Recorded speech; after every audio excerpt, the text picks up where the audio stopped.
Troisième famille de molécules de la chimie du vivant à laquelle nous allons nous intéresser dans cette partie, les protides. Les protides qui sont des molécules qui jouent un rôle important dans la structure, le métabolisme et la physiologie des cellules des êtres vivants. Et les protides se décomposent en deux sous-familles. Première sous-famille, qui sont finalement les éléments les plus petits dans la famille des protides, qui sont ce qu'on appelle les acides aminés.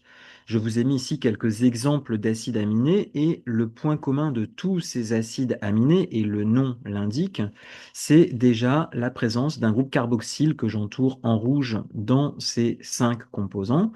Groupe carboxyle, famille des acides carboxyliques, d'où déjà le nom acide aminé. Ensuite, acide aminé, le dernier terme aminé fait référence au groupe amino qu'on retrouve forcément aussi dans tous ces composants. Donc, dans toutes ces molécules, on a le groupe amino, vous voyez ici, entouré en vert. Et parfois, on a en plus d'autres groupes. Ici, le groupe hydroxyle. Ici, pour l'acide aspartique, un autre groupe carboxyle. Et pour la cystéine, un groupe sulfhydryl. Mais le point commun de tous ces acides aminés, c'est ce que j'ai entouré en vert et en rouge, le groupe amino, le groupe carboxyle, ce qui donne bien le nom acide aminé. Donc c'est ça qu'on va retenir, c'est que les acides aminés ont tous un groupe carboxyle et un groupe amino. Et il y a des acides aminés particuliers parmi ceux-là. Ce sont ceux qu'on appelle les acides alpha-aminés. Un acide alpha-aminé, c'est un acide aminé dont le groupe carboxyle et le groupe amino sont portés par le même atome de carbone. Donc, leur formule générale serait la suivante, un carbone qui porte un groupe carboxyle, un groupe amino, et deux chaînes ici, R, R', qui peuvent être d'ailleurs des atomes d'hydrogène ou des groupes alkyles, c'est-à-dire des chaînes carbonées. Quand je dis des groupes alkyles, ce sont des chaînes carbonées, ou même des structures un peu plus complexes. Donc là, finalement, la sérine est un acide alpha-aminé, hein, puisque le groupe carboxyle et le groupe amino sont portés par le même carbone. L'alpha-alanine, bah, le nom l'indique, hein, alpha, le carbone qui est ici porte le groupe carboxyle et le groupe amino. Ensuite, l'acide aspartique, j'ai bien un carbone qui porte le groupe carboxyle et le groupe amino, la cystéine également. Il n'y a que la bêta-alanine qui n'est pas un acide alpha-aminé, puisque le groupe carboxyle et le groupe amino sont portés par ce carbone et ce carbone qui ne sont pas donc le même carbone. Donc là, ce serait d'ailleurs un acide bêta-aminé. Ces acides aminés, on va voir qu'en fait, ils servent de briques de construction pour former des chaînes beaucoup plus longues. Par exemple, si vous prenez la glycine, ici, qui possède un groupe amino et un groupe carboxyle, il s'agit bien d'un acide aminé. Ici, l'alanine, un groupe amino et un groupe carboxyle, portés par la même molécule, donc c'est bien un acide aminé. D'ailleurs, les deux sont des acides alpha-aminés parce que c'est le même carbone qui porte et le groupe amino et le groupe carboxyle.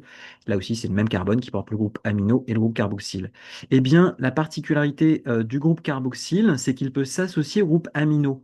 Donc, vous voyez que dans la glycine, j'ai un groupe carboxyle qui fait face à un groupe amino. Eh bien, si vous les assemblez l'un à l'autre et que vous retirez une molécule d'eau, c'est-à-dire deux hydrogènes et un oxygène, donc déjà vous pouvez retirer ce O et ce H et un H du NH, et bien si vous combinez tout ça, ça va vous donner ce groupe amido, ce dipeptide, qui est l'association finalement de la glycine et de l'alanine, a été obtenu par fusion du groupe carboxyle de l'un et du groupe amino de l'autre. C'est ce qu'on appelle la liaison peptidique, cette liaison ici qui se crée entre le carbone de la glycine, du groupe carboxyle de la glycine, et l'azote du groupe amino de l'alanine. On appelle ça la liaison peptidique. Et donc il y a élimination d'une molécule d'eau en contrepartie. Donc, on a créé, vous voyez, un dipeptide. Et on pourrait continuer, puisque vous voyez que ce dipeptide, il possède à son tour un groupe carboxyle et un groupe amino qui pourrait réagir avec donc un groupe amino et un groupe carboxyle d'un autre acide aminé. Donc là, c'est un dipeptide, mais on pourrait continuer l'enchaînement et faire des molécules de plus en plus longues. Et c'est ça qu'on va finalement appeler des peptides ou des protéines. Ce sont des chaînes d'acides aminés. Donc là, c'est une chaîne de deux acides aminés. On parle de dipeptides, mais on peut faire des chaînes de 3, 4, 5, 10, 50 acides aminés. Et donc, c'est ce qui différenciera en fait les peptides des protéines.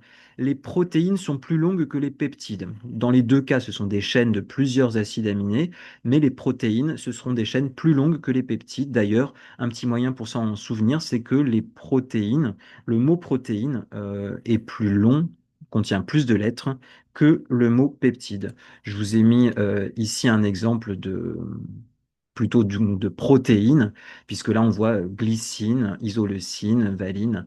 On a tout un tas ici, on en a 21 a priori d'acides aminés qui ont été assemblés les uns aux autres. Ici une autre chaîne contenant 30 acides aminés. Et d'ailleurs ces deux chaînes d'acides aminés sont reliées entre elles par des ponts qu'on appelle des ponts disulfure. Donc là on est clairement sur une protéine, on a un très grand nombre d'acides aminés assemblés les uns aux autres.